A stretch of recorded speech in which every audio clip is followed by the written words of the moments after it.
what's up, guys? We're back with another question and answer for Reddit.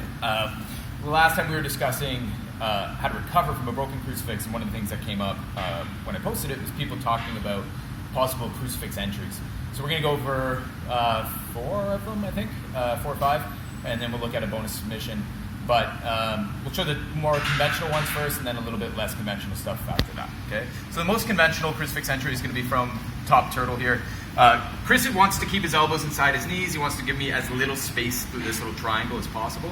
My job is to open that up. I'm going to use my knee to do that.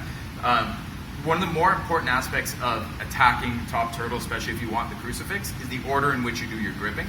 I want to make sure I'm using my knee to open this up before I really sink my far hook. If I come here and I come in and I really dig in and I get Chris's arm before I've attacked this arm at all, it's really easy for him to sweep me in that direction, right?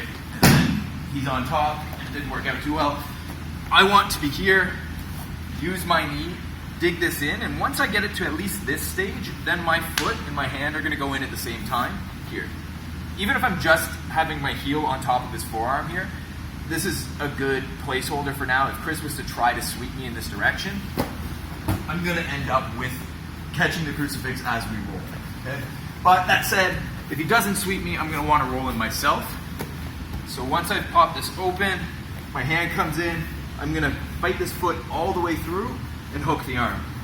I grab his wrist, put this hand down the ground in front of his head, and the key to this is I have to get my hips up as high as I can. So I don't want to try to roll in from here. I'm going to put my head down and pike my hips up as high as I can, taking his arm with me, so I get up really high before I roll. Okay?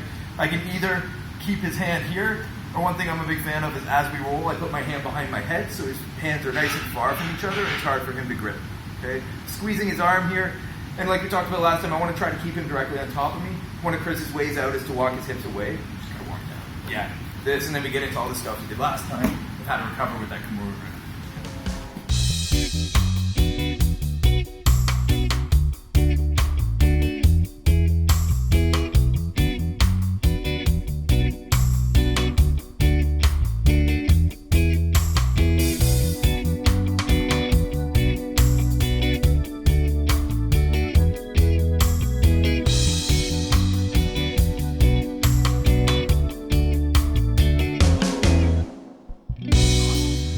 Sometimes heavier guys, that can be hard to roll them over the other way. It's easier to pull them back towards you, so we're going to look at that now. Can you circle around this one? Here. Okay. So same thing, I'm going to dig in with my knee, come under, and when I fight to here, if I'm trying to move Chris and I can't roll him, what I'm going to do is I'm going to take both my feet, point them towards my hips, and I'm going to roll him back this way and come up in the same position. Okay? It's easier to do this against someone who's driving back into you, someone who's really reluctant to be rolled in the other direction. But I do want to make sure that I'm getting my own feet out of the way. So once I get that grip and I'm triangled here, I'm going to put my feet in the line, and I'm going to sit back this way. I'm not going to have my feet out like this, rolling over my own ankles. I really want to make sure that I'm here, sitting back down. Okay?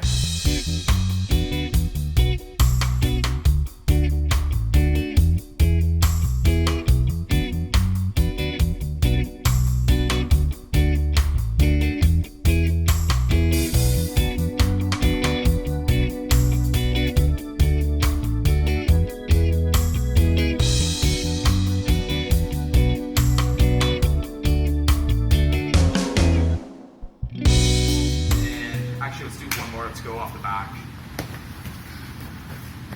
Here. Standard back control. I'm in my seatbelt. I'll come down, grab a Kimura grip, put this foot on his hip, pop this across.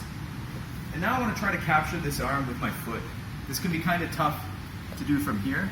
We were at an Elliot Bayev seminar last night. He's a black belt from Toronto. Great guy, and a good tip he had was to put this foot on the ground, shrimp really far away, and that'll become a lot easier for me to kick this through. Okay? Can you link your hands and resist a little bit? Right? Even if he's here, I can stomp this down pretty aggressively and fit that through. Now I'm close to crucifix. I'm not quite there. I still have to rescue this foot. So I'm going to use my Kimura grip, start cranking him up, and kick that underneath. And now I'm back into my crucifix again. I've still got the Kimura grip in case he starts walking too far away that way and I feel like I'm going to lose it. Or I can try to crank him back up on top. So those are the big three. One I've been playing with a lot lately that I really like is out of a less conventional setup out of Neon Belly. So we're going to talk about Neon Belly really quick, talk about why it's hard to get it out of conventional Neon Belly and how to set this up. So I'm going to trade you. So Chris, usually in Neon Belly, he's going to have his hands up towards his face. The move I want to do, I need his hand pointed down towards his feet. So for me to get here and then try to straighten this arm out is going to be pretty tough. So what I like to do is when I'm in side control, I'll set this up by trapping the arm here, punching it to the ground, and then coming up to Neon Belly so it's already where I need it. Once I'm here, I'm going to punch underneath, take this arm drag, and shoot for the crucifix on the far side. It's important as I go that I trap his arm with my foot. So I bring my head down, I pick him up, and I shoot all the way under to grab the crucifix in the back.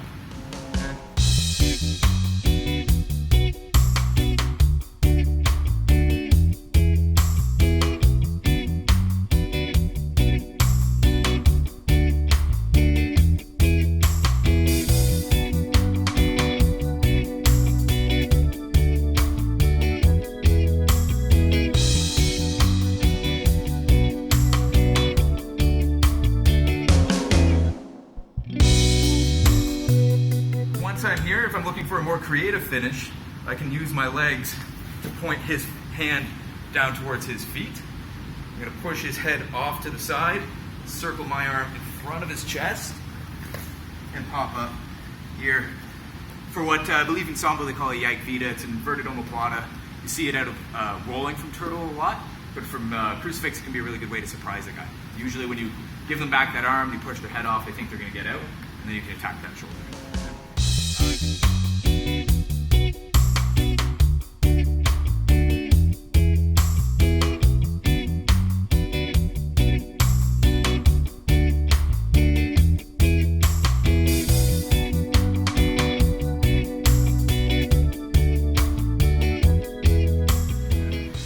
Thanks for watching, guys. If you have any more questions, if there's other stuff you want me to talk about, I'd be happy to address it. Just let us know in the comments below, and we'll see you next time.